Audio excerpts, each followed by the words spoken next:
us to move to item number 5 on the agenda, and 15 and 16, which are first of all the name for tourism events and economic development entity, and then the transition plan for the merged tourism events and economic development entity.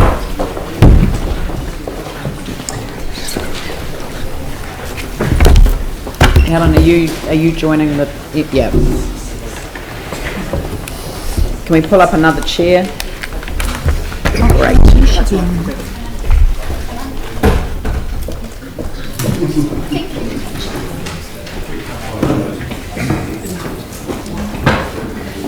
Oh, shit, the agenda. Right.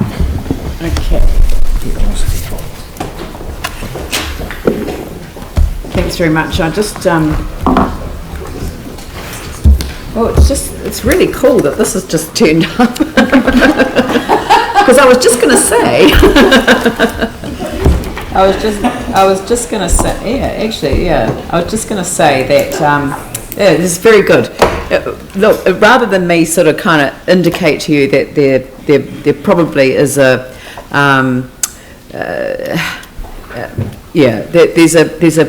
there's can I say a preference for Christchurch NZ rather than Christchurch and Canterbury NZ, simply because of the length of it, and it's kind of snappy. It's who we are, Christchurch NZ.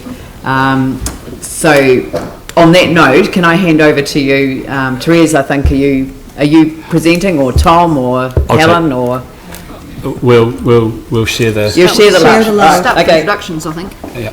Yeah. So so I've just done the cover report for this, and with that, I'll hand over to the team. Right. So the naming process has been actually a highlight of the transition plan, and the reason it's been a highlight has been the staff engagement. So all of the idea generation, all of the input into the content and the long list came from the staff. That list, as everybody has seen in the paper, included some really off-the-wall and eccentric and amusing suggestions, and it was actually a really good bonding exercise for the entities that are coming together. So it worked around more than just the naming content, and of course it helps that it means we've avoided any expensive branding or marketing consultant costs in the process. So we're very happy internally with the process that's been run, and very pleased with the output. With regard to the recommendations, so after the staff had created a long list, there was a subgroup that got together that came up with a short list. That subgroup made a unanimous recommendation, which interestingly enough was Christchurch, New Zealand. So the staff recommendation was Christchurch, New Zealand. Christchurch NZ. There was then a conversation at the board, and it was kind of 50-50 around, did we want to look to add Canterbury to include that link, to include that regional link, both economically where they're so entwined, and also in particular around tourism, where the existing CCT actually delivers specifically into tourism. But Christchurch, New Zealand was the slightly shorter, slightly snappier, slightly cleaner line. We had to make a recommendation, so we came up with Christchurch and Canterbury, but very relaxed about either. So if what we're getting from the shareholder is that we've got a preference for Christchurch NZ, that's no problem at all. Very good. So, has anyone got any questions? Yanni?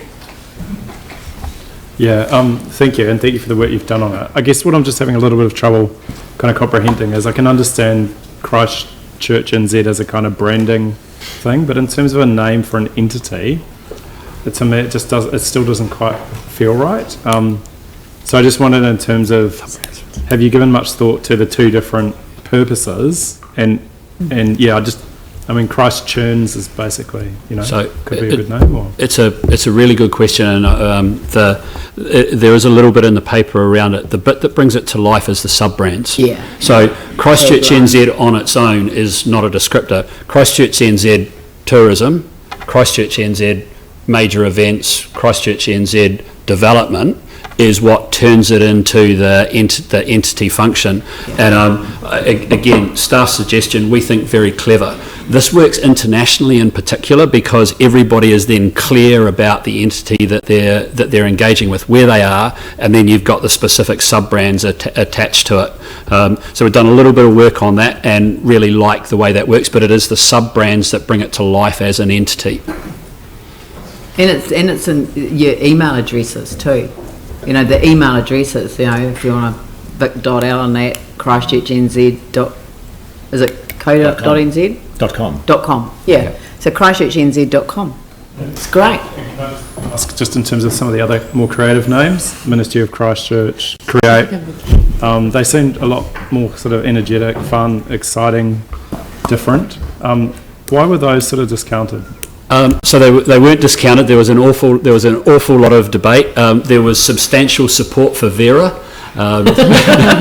within the staff, and I don't think I've ever had so many texts after a newspaper article saying it's got to be Shaky McFireball. What we wanted to finish up with was a meaningful brand that would resonate, thinking about attraction, promotion and support both locally, nationally and internationally. So we ended up with this regional brand. Look, we think this is a step forward from kind of a bog standard descriptor that everybody has used in the past. We like the freshness of the Christchurch NZ, and we really like the sub-brand elements to it. So we could have gone cool and funky, but we thought we actually ended up with pretty good halfway house. Could I add think the that debate I would be a also lot think longer it's a with cool really, and funky. it's a really strong statement. This is our place in the world. This is who we are. And I think it is a really bold name for the entity.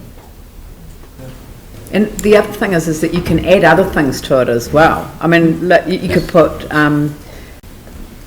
Antarctic Gateway City underneath Christchurch NZ. Yep. You know, so anything that's a descriptor of what we are, who we are, what we do, can be added as a tagline. We don't, you know, yeah. And that's the intention. It works on every level for me. I think it's following on. Yes. But They all know that I'm on the board. The board made the recommendation. we're allowed to comment, but we can't vote. So, but following on from what the chair and Thomas said, you can put cool and funky. You do 101 things, but the number one key is it's Christchurch, New Zealand, and the byline brings it. Whether it's Canterbury, whether it's Antarctic, whatever it is. But the key number one function is Christchurch, New Zealand. Let's make it clear. Let's state what we are. People can find it easily. It is what it is. Yeah, Sarah. My first impression when I saw it was that it was an address, but actually anything cool and funky is going to date really quickly, and then in 5 years' time we're going to be spending $50,000 with a consultancy to try and find a new name.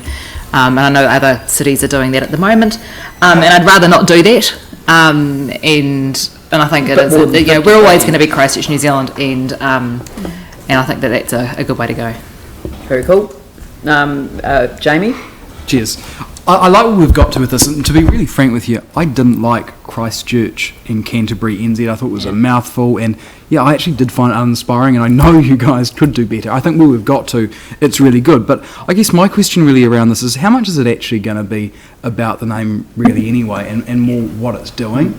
And that's what I want to get a flavour for, because I think I can work with Christchurch NZ. I'm always like the idea of like #chicha or something like that. But again, then it may not stand that test of time. And then it did get me thinking, since we've first seen this, and then I like the Vera idea actually as well. But then the more I thought about it and want to get your take, how much is it actually going to be about this name, and how much is it actually going to be about what you guys are doing, and not people actually coming to us aimlessly sitting on the internet typing in Christchurch wondering what pops up.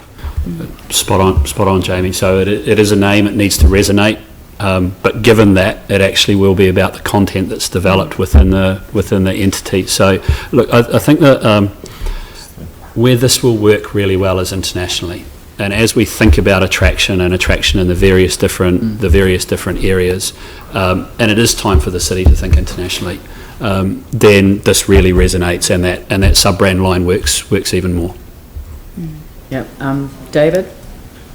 Thank you. Look, I quite like the Christchurch, New Zealand. I think it is snappy, does hit the mark, and as other speakers have said, it has that international snap right on Christchurch. But can you actually just confirm one thing for me with this huge marketing exercise? I'm led to believe it cost $93. It did indeed, for muffins and coffee for our staff.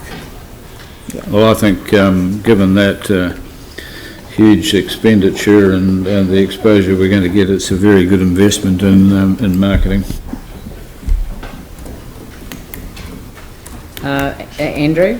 Thank you. I think how we got here is a really good story, and has been a big part of the coming together of the various organisations that make up the converged entity. And yeah, I mean, $93 is great, but what it's done for the organisation in going through this piece of work is even better. It's excellent, and it's been touched on. But what we need is something that resonates locally, regionally, nationally, and internationally, that works internally, and that certainly works as an outward-facing brand as well. I think this is a great piece of work, and it's landed in a good space. Having said all of that, as a director of the organisation, I'll sit back from the decision, and others may choose to do the same. But I just want to congratulate everybody that's been involved on a great piece of work and a good result. Very good. All right.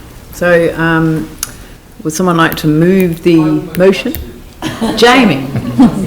Seconded by Sarah. I'll put that motion. All those in favour say aye.